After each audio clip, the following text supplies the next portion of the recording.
Now it's time to discuss leadership. As with loyalty, a war cannot be won without the skillful use of leadership. Through leadership, players will be able to mitigate the negative impact of unanticipated consequences. Each player assumes the role of a unique warlord unit. Only warlord units can gain and use leadership tokens. Leadership is a key resource for funding powerful strategic and tactical game-changing effects. Through expenditure of leadership, warlords will be able to convince a recalling unit to remain by their side, skip their upkeep payment, persuade enemy units to change their allegiance, or more widely influence the public to align with their desired primary ideology. To lead a successful war campaign, players must find a successful balance between spending and gaining leadership. If spent haphazardly, a leadership-deprived warlord limits their future strategic options. To avoid this, players should seek opportunities to gain leadership whenever possible. Each warlord has unique unit abilities for gaining and spending leadership. Additionally, warlords can push their units to exchange their loyalty for leadership. Any strategic event that yields war tokens can instead be converted into leadership as well. There are other periodic events like War Speech and Battle Cry that can also bolster leadership. Only warlord units can use leadership. Squad and elite units do not directly use or hold leadership. All warlord units start the game with 0 leadership. There are no penalties associated with having 0 leadership. Without leadership, however, any ability that requires this resource as payment cannot be performed. Unless explicitly stated otherwise, a warlord cannot lose leadership. Leadership cannot be directly purchased with gold. It must be earned or exchanged. Now let's discuss how leadership can be earned. Warlords can earn leadership in a variety of ways. The maximum amount of leadership that a warlord can hold at any given time is 6. Any excess leadership gained will be lost.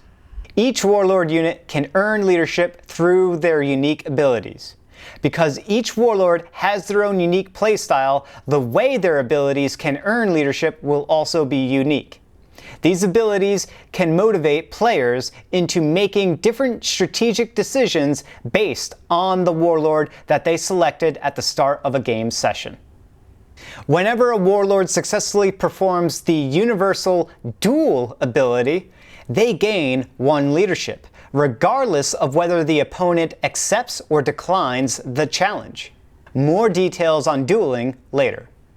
There are 4 important events that can occur throughout gameplay which results in 1 or more players gaining war tokens. Whenever a player acquires a war token, they can instead opt to convert each war token earned into 1 leadership. These events are briefly mentioned here, but were covered elsewhere. When a player eliminates another player from the game by killing the opponent's warlord or destroying their war camp, that conquering player earns 3 war tokens. When a player pillages a settlement, they gain 1 war token per settlement level.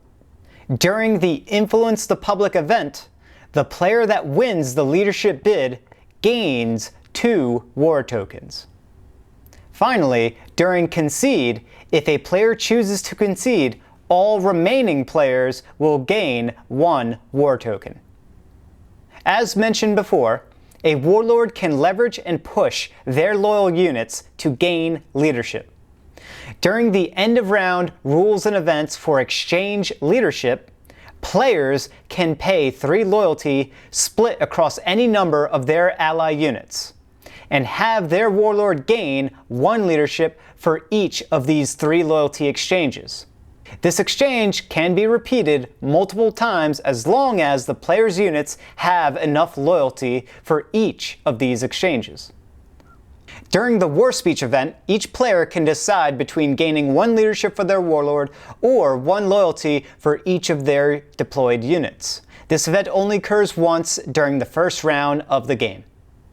The most reliable way to earn leadership is from the Battle Cry event. During a Battle Cry, each warlord gains 1 leadership. This event appears multiple times on the events track just after Influence the Public. Now let's discuss how leadership can be spent. Warlords can spend their earned leadership to perform a variety of impactful game-changing effects. These effects cannot be performed by a warlord if they do not have enough leadership to cover the payment cost. Each warlord has unique abilities that can spend their leadership to perform powerful, game-changing effects. For example, Tangus the Unchained has an ability called Fire Frenzy. It's a during turn ability that requires paying 1 leadership. The effects of the ability are as follows: heal 2 health, axes gains +1 attack per turn, can optionally deal fire damage, and can optionally power strike. By having leadership, Tangus can activate Fire Frenzy to make his axes deal 2 more damage and recover 2 health during his turn. Whenever a warlord performs the dual universal ability, they are challenging another warlord to a one-on-one battle to the death. However, depending on the state of the game, it may not be wise to accept this challenge. A warlord can spend 1 leadership to decline a challenge to a duel. This avoids the duel and its associated penalties for losing.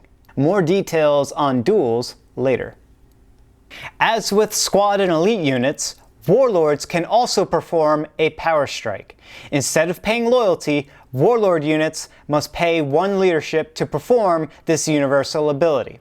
This ability grants a combat enhancement to the warlord's existing attacks during its turn. More details on power strike when I cover the universal abilities later on. When handling the recall turn of a squad or elite unit, their warlord can spend 1 leadership to convince the recalling unit to remain deployed, canceling their recall. Doing so causes that unit's initiative ID piece to return back to the units section of the initiative table. Canceling a recall can only happen during the recall phase of a game round, when the CTI enters the unit recall section of the initiative table. I'll cover more of that later on. During the end of round upkeep rule, warlords can pay 1 leadership to skip the upkeep payment of any one of their ally squad or elite units. As long as they have leadership to spend, this effect can be repeated to skip the upkeep payment of multiple units. By leveraging their leadership, warlords can negotiate the war relations with any assaulted settlement, that is, those with a warbanner beside it. During the Remove Warbanner rule, any warlord can pay 1 leadership to remove 1 warbanner token associated with a settlement. With enough leadership, warlords can even reconcile their relationship with a settlement that they previously assaulted. If a warlord is attempting to remove their own warbanner, they instead must pay 3 leadership. Warlords can remove any number of warbanners during Remove Warbanner, so long as they pay the 1 leadership or 3 leadership for their own per warbanner that is being removed. At key moments throughout a war campaign, warlords with enough leadership can engage in civil discourse with an enemy unit. In this exchange of words, a warlord can cause an enemy unit to question their allegiance. Enemy units without loyalty towards their warlord can be a prime target for persuasion. If your warlord's words resonate, the enemy unit will be convinced to leave their current employer and join the ranks of your army.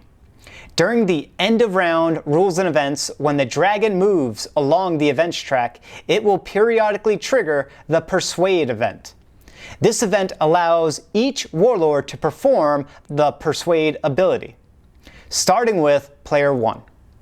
A unit that is persuaded by a warlord will always lose 1 loyalty.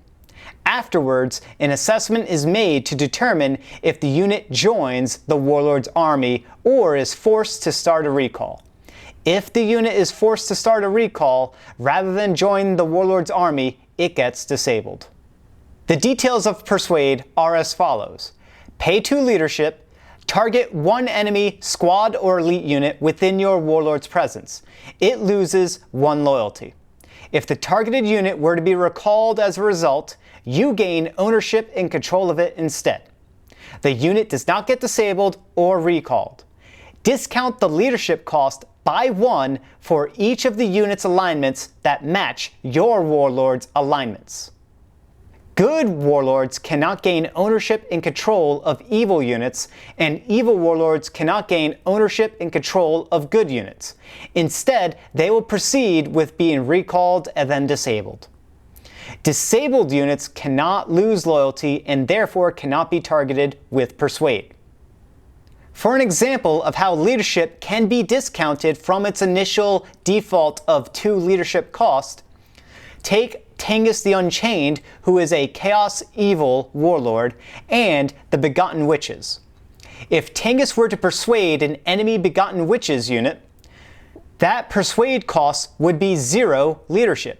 That is because Tengus is Chaos and the Begotten Witches are also Chaos, so there is 1 matching of the alignment. Next, because Tengus is evil and the Begotten Witches are evil, that is a 2nd matching of alignments. Therefore, the discount will be 2 leadership if Tengus were to target the Begotten Witches for Persuade. The final way by which a warlord can spend their earned leadership is through Influence the Public event.